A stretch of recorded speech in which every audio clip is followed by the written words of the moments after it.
Praise the lord. నిజమైన స్వరం April 12, 2026 Holi prayer home సంఘం వారి అనుదిన వాగ్దాన పరిచర్య.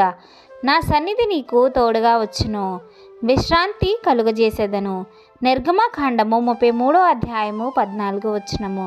ప్రియమైన దేవుని సంగమా, మన ప్రభువైన యేసుక్రీస్తు వారి రోజు మనకు సెలవిస్తున్న వాగ్దానము, నా సన్నిధి నీకు తోడుగా వచ్చును, విశ్రాంతి కలుగజేసేదను. ప్రియమైన దేవుని సంగమా, మన ప్రభువు ఎప్పుడూ కూడా మన తోడుగా ఉండి మనల్ని నడిపిస్తూ ఉన్నారు.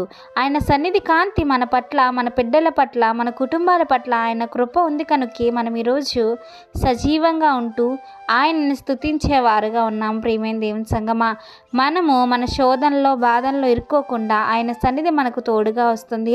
అలాగే మనం చేసే ప్రతి ఒక్క పనిలో కూడా ఆయన మనకు విశ్రాంతిని దయచేస్తారని వాగ్దానం చేస్తున్నారు. ప్రియమైన దేవుని సంగమా, మన జీవితంలో దుఃఖము, బాధ ఉందేమో, ఈరోజు నీవు పడుతున్న బాధకు దేవుడు ఈరోజు సమాధానం పంపిస్తున్నాడు. ఇదిగో, నేను నీకు విశ్రాంతి కలుగజేసేదను, నీకు నా సన్నిధి కాంతిని నీ తోడుగా పంపించేదను అని దేవుడు వాగ్దానం చేస్తున్నాడు. ప్రియమైన దేవుని సంగమా, ఇజ్రాయేలీయులను కాయువాడు కునుకడు, నిద్రపోడు.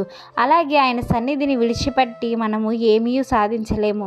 ఆయన సన్నిధి కాంతి మన పట్ల ఉండాలంటే మనం ఆయన అడుగు జాడల్లో ఉంటూ ఆయన వెంబడే మనము కూడా నడవాలి. ప్రియమైన దేవుని సంగమా, మనము మన ఇష్టానుసారంగా జీవిస్తే దేవుడు ఎంత మాత్రము సహించడు. ఆయన సన్నిధి మన తోడుగా ఉండాలి. ఆయన మనకు విశ్రాంతి కలుగజేయాలి అంటే మొదటగా మనం ఆయన మాటలను వింటూ ఆయన అడుగు జాడల్లో నడుచుకున్నప్పుడు మాత్రమే, ఇదిగో నా ఎద్దుకు రండి, నేను మీకు విశ్రాంతి కలుగజేసేదను అని దేవుడు వాగ్దానం చేస్తున్నాడు. ప్రియమైన దేవుని సంగమా, ఈరోజు నేను కూడా ఆయన సన్నిధికి వెళ్దాము. ఆయన సన్నిధిలో మనకు విశ్రాంతి కలుగుతుంది.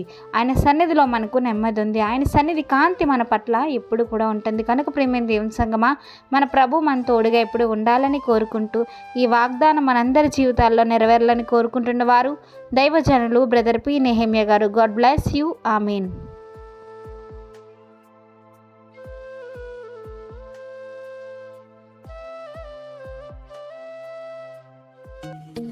Hi friends, holy prayer home Gajuwaka Sangama వారు మాట్లాడిన విలువైన దేవుని సందేశములను మీరు వినటానికి మా యొక్క యూట్యూబ్ ఛానల్ హోలీ ప్రేయర్ హోమ్ను సబ్స్క్రైబ్ చేసుకొని పక్కనున్న బెల్ ఐకాన్ క్లిక్ చేయగలరు.